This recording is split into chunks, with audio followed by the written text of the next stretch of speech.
kesalahan saya, karena selalu membayang-bayangkan hidup ini.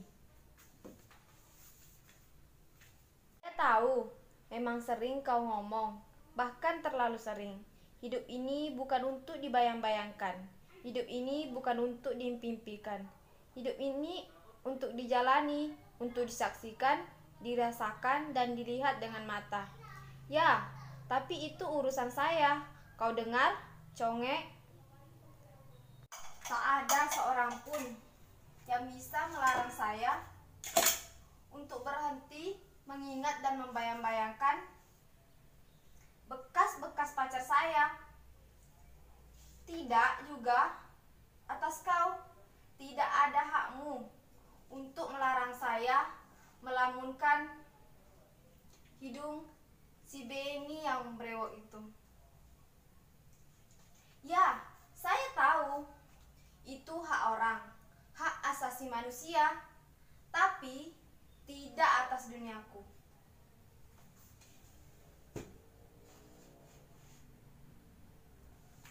Dalam keadaan begini, saya ingin menelan semua sambal ini. Saya tahu sambal ini merangsang nafsu makan saya. Tapi tanpa sambal ini pun saya bisa menghabiskan semuanya.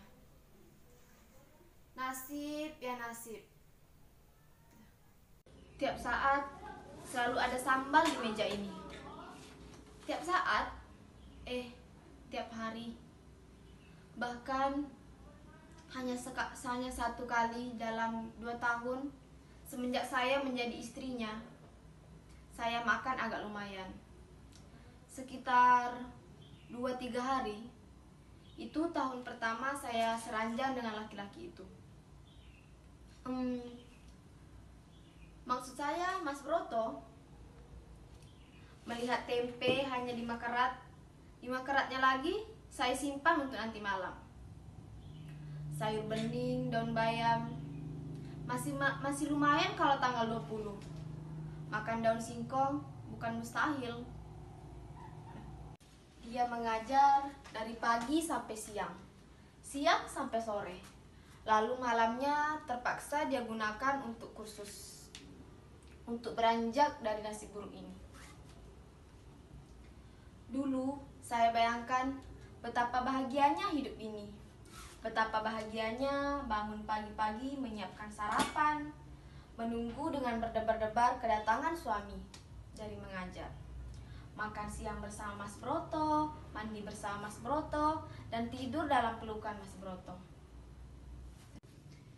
Geli, sangat menggelikan saat pertama kali Mas Broto mengatakan cintanya kepada saya. Saya ingat betul, di pasar malam di tengah keramaian, dia mengucapkan cintanya. Jeng, kata pertama yang diucapkan kepada saya, sambil menelan ludahnya. Dia gemetar sambil mengatakannya,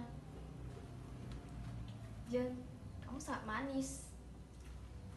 Lalu saya juga gemetar, tetapi saya menggoda dia. Saya bilang, apa iya? Lalu dia lebih gemetarnya.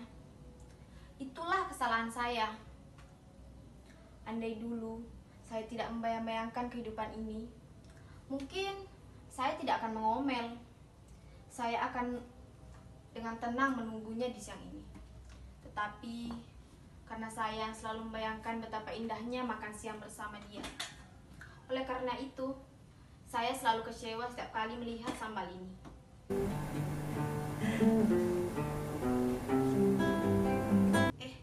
Mati radio itu. Biarkan saja. Itu bukan radio kami, itu radio tetangga. Sebenarnya Mas Broto bisa saja membeli radio, cuma dia pengecut yang sukar diampuni. Dulu pernah ada seorang juragan datang kemari. Ya, kalian tahu sendiri kalau seorang juragan datang ke rumah seorang guru. Dia mempunyai anak, bengalnya seperti setan. Anak itu, juragan itu meminta tolong kepada suami saya untuk menolong anaknya. Secara umum, juragan itu membawa amplop. Tetapi, suami saya menolaknya dan berjanji untuk menolongnya. Sangat susah diampuni. Untung saja setelah itu saya mendengar anak itu beneran tidak naik kelas. Sombong betul tetangga itu. Emangnya cuma dia yang punya telinga? Seminggu yang lalu, saya pernah bertengkar dengan suami saya karena tetangga itu. Bayangkan saja, saya baru membaringkan badan saya di ranjang batu itu. Tiba-tiba, dia mengeraskan suara radionya. Saya sudah tidak bisa menahan emosi saya. Hampir saja saya mengambil palu. Untungnya Mas Broto menahan saya, kalau tidak sudah runtuh atap rumahnya. Malah Mas Broto membela tetangga itu. Apa katanya? Jeng, sabar Jeng. Sabar apaan? Kalau begini, kamu tidak akan mendapatkan tetangga. Emangnya kita makan dari tetangga? Kalau dia menghina kita, tak peduli siapa dia. Saking marahnya saya sampai berteriak, "Apa kau tidak merasakan bagaimana dia menghina saya dengan radio itu?" Apa kata suami saya? Itu bukan penghinaan. Bukan penghinaan apaan? Itu namanya kemurahan. Dengan mengeraskan suara radionya agar kita juga bisa menikmatinya. Begitu geram saya sambil berteriak, "Kau memang keras kepala, tidak punya perasaan.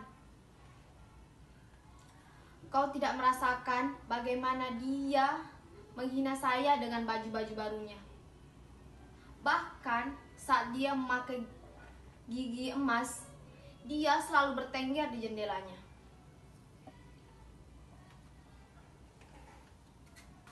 Lalu, kalian tahu apa respon suami saya? Dia ternyata tertidur dan mendengkur.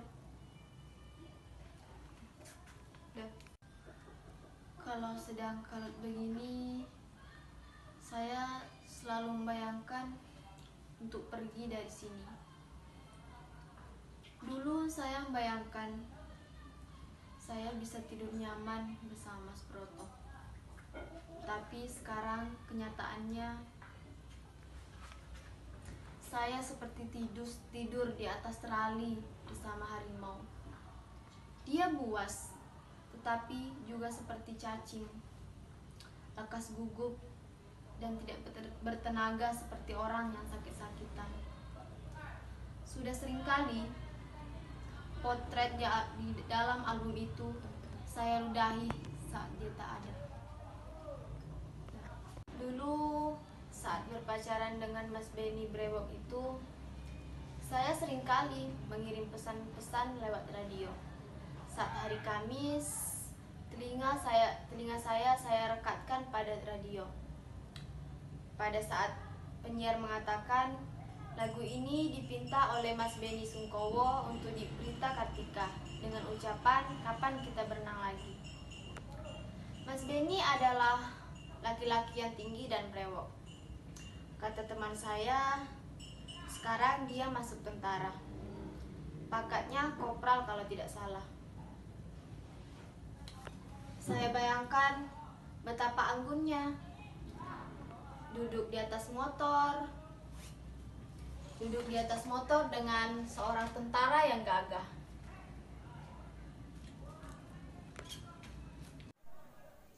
"Kenapa segan-segan, Mas? Suami saya lagi di luar. Masih lama dia pulangnya." "Kamu tega, Mas.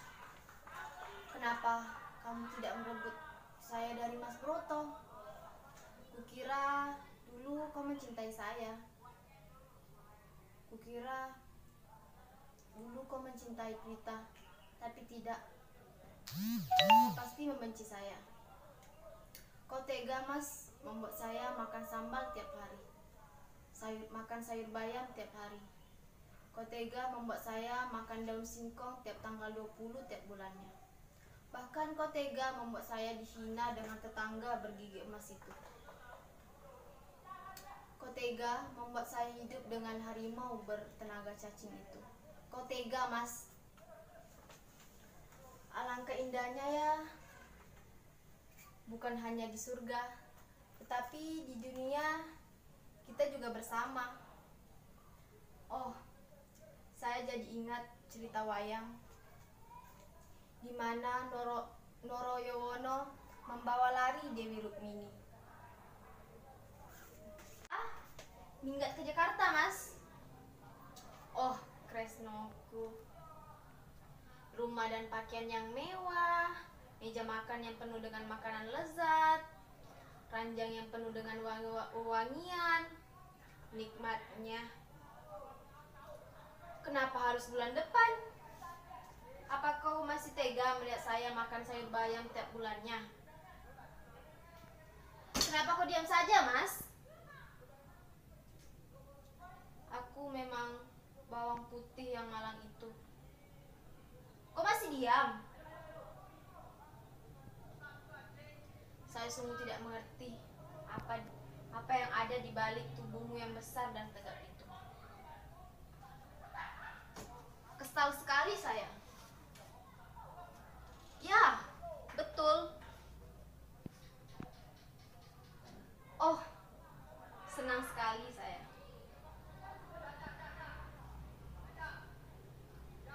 Ayolah, jangan berkata apa-apa lagi. Kau benar-benar tresnoku. Ayolah Jakarta. Ayolah baju-baju yang mewah, pakaian yang mewah, makanan yang lezat, dan ranjang yang kahyangan.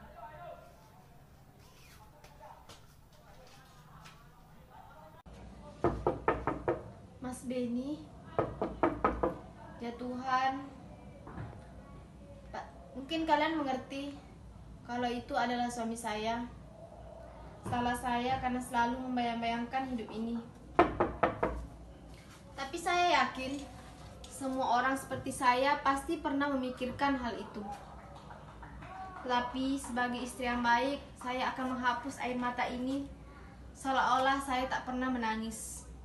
Saya akan berlaku baik, seakan-akan saya tak pernah berpikiran seperti ini. Dan saya akan menyambut suami saya dengan cara yang manis dan mesra. Ya, sebentar, Mas.